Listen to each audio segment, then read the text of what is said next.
Tout a commencé avec Félix. Félix, c'est mon filleul. Il a 10 ans. Il est né à Port-au-Prince, en Haïti, mais habite en France depuis l'âge de 4 ans. Sa maman est morte dans le tremblement de terre de janvier 2010, qui a fait plus de 200 000 victimes. Depuis son arrivée, et celle de sa sœur, j'ai voulu comprendre Haïti, son histoire et celle de son peuple. Alors j'explique à Félix que l'année dernière, j'ai fait un premier voyage à Port-au-Prince, à l'invitation de la MINUSTAH, la mission de stabilisation des Nations Unies en Haïti, présente sur l'île depuis 2004.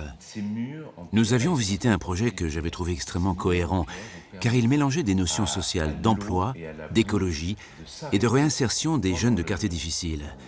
Ceux-ci amélioraient leur quotidien dans la ville en construisant des murs en pierre afin de retenir la terre en cas de pluie importante.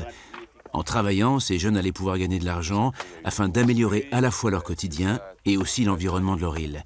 Ce projet est le fruit d'une très bonne collaboration entre la MINUSTAH et 2 associations locales.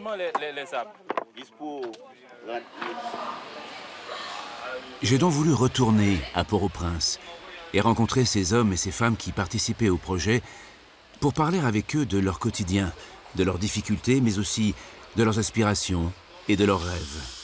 J'ai voulu tenter de comprendre d'où venait Félix. Finalement, je me rendais compte que je ne savais rien sur Haïti.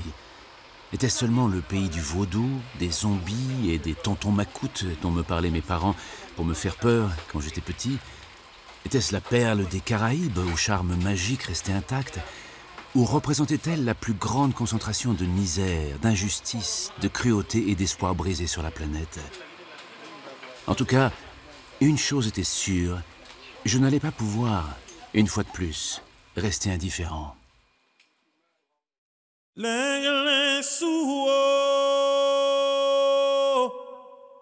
Passez sans moi ou pas, non de là.